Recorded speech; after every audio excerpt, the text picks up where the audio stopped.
Bir ona keladi-da oldimga. Yoki ota. Bolamni tarbiyasini qisqa muddatda o'zgartirgan. Markaziy sistemasini yoqmayapti xullas tarbiyasi bizga. Shuni to'g'ri. Iloji yo'q uni.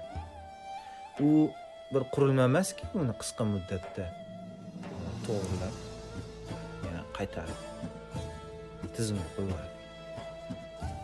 Ya'ni iltimos qilishimiz kerak bo'lgan narsa shuki, hozir yangi ota-onalarga va hozir farzandimiz yoshligida, nodaligida qilishimiz kerak bo'lgan qalbidagi noto'g'ri tushunchalarini hozirda yoki endi tug'iladigan farzandingiz onasini qornidaligida